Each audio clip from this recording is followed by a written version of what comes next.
talk to you. Can you tell me about your documentary, Gender Transformation, the Untold Realities?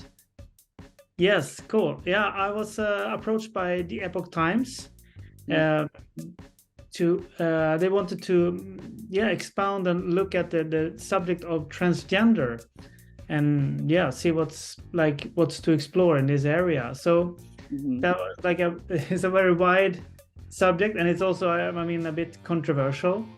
Um, so I started to do some research before I said yes. I looked at some documentaries that were already done, and I looked because I live in Sweden. So I looked at some Swedish documentaries.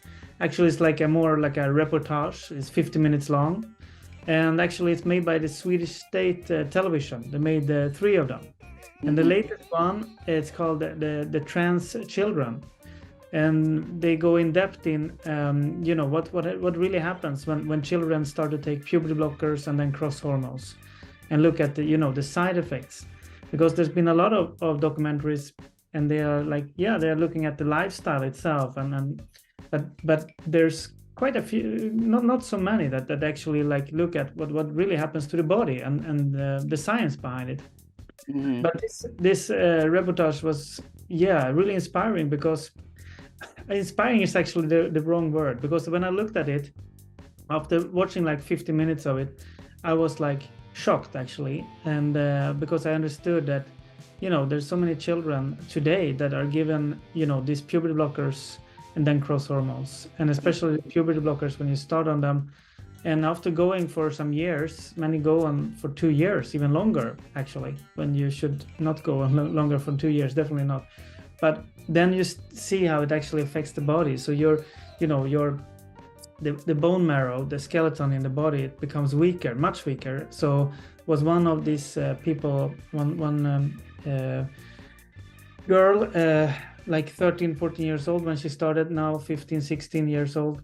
And she had, she was so weak in her whole body, so she could hardly stand up more than like some minutes, and then she had to lay down. That's, as a teenager. And then you start to understand, oh, your whole life is getting actually affected by this. And also there was a doctor at a famous hospital, and he said, quote, this is a chemical castration, unquote, of our children. So they were really skeptical towards this. And after also this documentary released, because I looked at that as well, and actually made the Swedish National Board of Health and Welfare actually changed the policy. So now it's so much harder to make your transition as a child in Sweden. So that was like what I looked at, and I thought, this is a very important subject.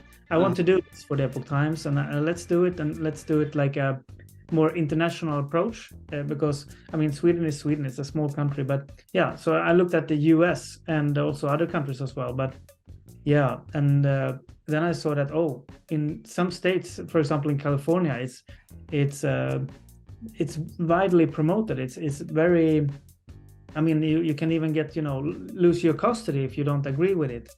And there's a lot of things going on that I want to explore. So that's really about the how it started, documentary. And then actually after doing some interviews, I just or actually the whole team, we just felt that, wow, because there was one special story that was so strong, emotional. So we thought, let's have this as a main story and make it into a docudrama. So we make it as a as a feature film in this documentary. So we have experts, and then we have a feature film that we follow a girl who to see what it's actually like when she's going through all this, and like how you're affected, and everything. How long did you follow her for?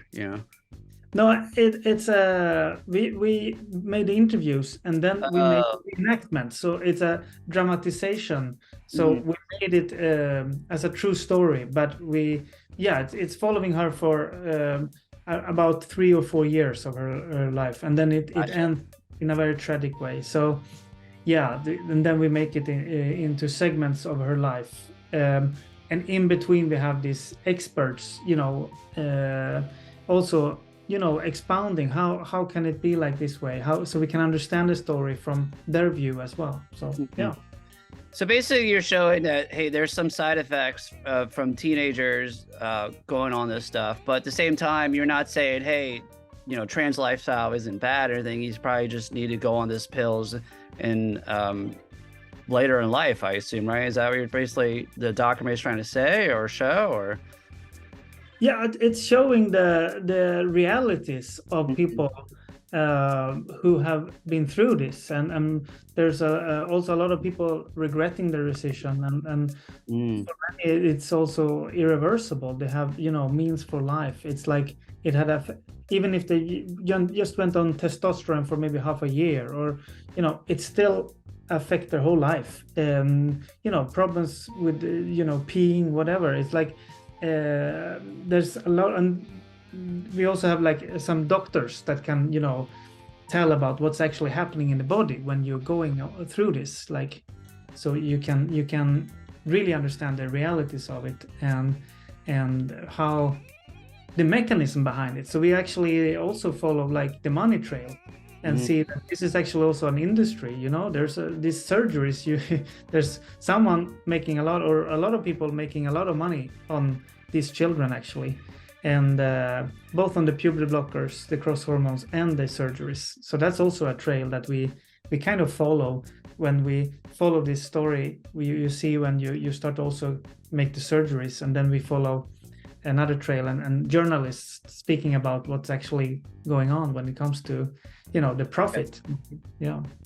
Wow, that's interesting. So, well, that's a tough one, because I feel for people that that want this change, but it's I guess it's like something to just there is some side effects to everything you pick, so either you're going to be sad. I feel like either way, it's like either you're going to have these side effects from doing this, or you're going to be miserable because you feel like you're in the wrong body. That's crazy. Yeah, that's very sad, and I feel that's also why we are having interviews with therapists and psychologists, because they can also see how do we deal with mental, not mental illness, but when you have traumas, all kind of mental illnesses, and when you're feeling bad. So that's all. I mean, it's actually one thing about society today, because we're always looking for a solution, for quick fixes, but when we really go deep down and look within, or like try to see things within ourselves, I think that's something that we need to get better on. Oh, absolutely. I mean, the suicide rate with trans is crazy. I someone who was very depressed my teenage years, I feel for them. So I seem to dive into that aspect of in the documentary too, right? Yeah, definitely. And that's a really important aspect, because I mean, it really comes down to saving lives. Like you say, we want to protect people from not committing suicide. So and we have to find the best ways to do that. So yeah, that's tough. So your film is premiering in Manhattan Film Festival June 16th in New York City. That's pretty exciting. Yeah, it's gonna be really interesting to see a larger audience. I had some instant feedback from family and friends, but with this audience, bigger audience in theater is something else. So yeah, it's gonna be very cool. And then it's going to be on, I hope I pronounce this right, EpochTV. Is that, how do you say that? EpochTV. Okay, thanks. On June 19th. Yeah, June 19th. And I mean, you can already now go to see and learn more about it. gendertransformation.com. And then you can actually watch the first 10 minutes for free. And subscribe, because Epoch TV, they have a lot of great documentaries, about important issues in society. So it's good, and good news reporting as well. Awesome. Before I let you go, anything else in the work you're allowed to talk about before I let you go? In regards to the documentary, or it can be anything you're working on. Yeah. Oh well, yeah. I've had a really exciting journey. I think, I'm blessed to to be able to work with films and TV series, and I work with some other series that are more into, you know, culture and, you know, inspiring personalities. I feel like this medium that we have, you can really inspire others and you know, yeah, become more conscious about yourself and others. So I guess we have a lot of possibilities, and I look forward to continue this path and explore more. Awesome. Are you on social media where people can follow your journey anywhere? You know, I've been looking into that, but it's not really. You're too busy, huh? Yeah. Well, thank you so much for taking your time to talk to me, and we'll talk down the road, my friend. Yeah, cool. Take care. Okay, bye-bye.